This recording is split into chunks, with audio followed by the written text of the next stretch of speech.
So last week we had Jan's cardboard cut out. Today, Jan's here. So Jan, welcome. One question, one answer. I always love talking to you. And today's topic is really important. It's one that you and I track a lot of. I have learned a lot from you on this topic, and it's that of women in leadership positions. There's a lot of focus on this today. Some very specific industries that have low exposure of women in leadership positions, and still opportunities that you would think that they're getting that they're not necessarily. Right. And you are somebody who comes to mind when I think of an advocate or advocacy for women in leadership positions. And I learned a lot just from the conversations that you have through your women's networking dinners, your leadership dinners. I know you have a lot of organizations and associations that you're involved in, Women of Power recently. I know you were a part of that. So I had a couple questions for you today, and you've seen them, but I thought we could just have an open conversation here. And the first question is, why is it? Why is it that today in 2017, organizations still aren't tapping into the full potential of women in leadership positions? Yeah. Well, let me say that today it is absolutely better than it was. So for women of my generation, it was very tough to excel into the C-suite. But I think there's two reasons. One is women still are not going into the STEM fields, the science, technology, engineering, and math. And I think traditionally, especially in Cleveland, where in Northeast Ohio, there is a large concentration of industrial type companies, that the women and the people who are getting promoted to those C-suite positions have the engineering degrees or the math backgrounds or the technology backgrounds. Yeah. And this is still something that really bothers me, though, because I saw a stat that said that even today, only 16% of women are going into STEM. And they have to do that because in these kinds of in these kinds of companies, industrial, manufacturing, and even in product innovation, consumer companies, the ability to have technology and engineering and math degrees is really what I think helps to get you visibility within those organizations. So that's one thing we have to correct, and we have to start correcting at a very early age. I know I'm already doing that with my granddaughter who's 4.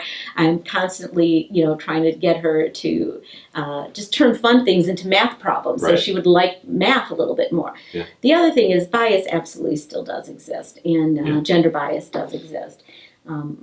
Still face it every day. Still today I walk into boardrooms or I'm the only female. It's hard to get a lot of respect when you're the only female in the room. I mean, there's just the context is, the men are more important. There's more of us here at the table. Right. So gender bias still does exist. And also because women bear the burden of having children and caring for those children, that's a tough one to overcome because they take a little more time off. They're expected to do more with their children, expected to be home more with their kids. So their careers sometimes get a bit of a setback. And that's another thing that kind of really bothers me because children should be responsibility of both parents, right, and frankly of society. And as Americans, we don't do a good job of supporting daycare and good quality daycare for women that allow us to advance it and skip those periods of time where we have to be the caregivers, the primary caregivers.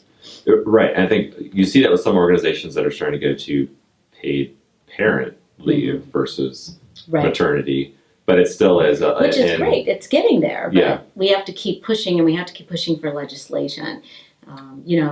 In European countries, they are very good about national types of daycare programs. We just don't have them here in the U.S. Yeah, I agree with you. I think your point about going into boardrooms where there aren't any other women. I've been to plenty of boardrooms with you. That's a very real thing. That's not I would say the majority of times you and I have gone in, that has been true. And you're sitting in the seat that I'm not, and I can't understand, and you've done a good job of helping me understand that. So it kind of leads into my next question. You're in these situations. You've seen a lot. Your story involves where you started your career, where you are now, what you've seen over those, 35 years, almost 40 years. And so I guess the question for you is why, I know the answer, and it's kind of a softball question, but why do you believe so strongly in advocating for women's leadership? Because you've really taken this over the past 4 years and now owned it outright. So what's Right. led to that? Because of what I went through. Yeah. I feel passionate about helping women so that they don't have to go through those things. I think one of the things you were going to ask me is what would I do different? Yes. And I would Yeah. absolutely be less deferential, a little more assertive, and definitely tap into my confidence at an earlier age. I can't believe the age I am, which I will not reveal, and I'm finally having the confidence to speak up, speak my mind. I think that it is, in fact, I know it, stats will prove it out, that women take deferential positions when men are in the room, especially when they're outnumbered. Yeah. And I would say you need to stop that. Leave that, check that at the door. It's hard, I get it, it's hard, but you will never earn the respect of the people in the room if you don't speak up and you don't speak with confidence, and stop apologizing for your ideas and for saying, maybe something that's contrary to what the group think is. It's okay to do that. And I think women come into that at a very late age, and men, I don't know why. I think there's a whole psychology. You could probably spend hours talking about it, but I think it's harder for women to get that confidence level up to where they are, where it needs to be. We get there much later. Right, yes. Well, so you kind of, you took the last question and answered it a little bit, which is that deference. And so I guess the other thing I would ask you then is if you could see yourself 30 years ago, you already said one thing you would tell yourself. Anything else that any advice you would give yourself 30 years ago, or is that the biggest? That's probably the biggest. It's something that when I speak at leadership conferences, I say that it's something that I still struggle with personally, is not being deferential, apologizing, using weak language when I speak. Yeah. It's a lifelong thing that women are taught. And so I'm really committed to, I think the first thing is women have to be aware that they do this. And once they become aware, there's some tools and some strategies that I can give you. We could spend a lot of time on it, to make it part of your daily living. But that's really it. And I think that's why I'm so passionate about creating a place like AKHIA where women can be, they can grow and achieve things that they want to achieve, and we have a lot of mutual respect between men, women, and women are not put in deferential positions here. They're put in leadership positions here. That's why I feel very passionate. I feel like it's a gift that I could give women, the ability to have flexibility in their lives, to raise their families and still grow professionally, that just wasn't available when I started out. So. Well, I don't think it's a lot to ask. Equality and an opportunity that you have daughters, right? I do, and I like the advancement that I'm seeing, and I'm very cautious of language I use. Not as much me, but that I hear them using or people use around them, or stereotypes that they may pin them into. Yeah, what happens when you see a kid who says, you can't do that, you're a girl? Doesn't that make you just a little mad? Yeah. Well, imagine living your life that way. Yeah. I think I've lived my life just angry, my adult life angry for years and years and years, and now it's time to take that anger and put it into something positive by helping other women. I think our generation has to look at it as, somebody said something, I asked my daughter if she was a cheerleader.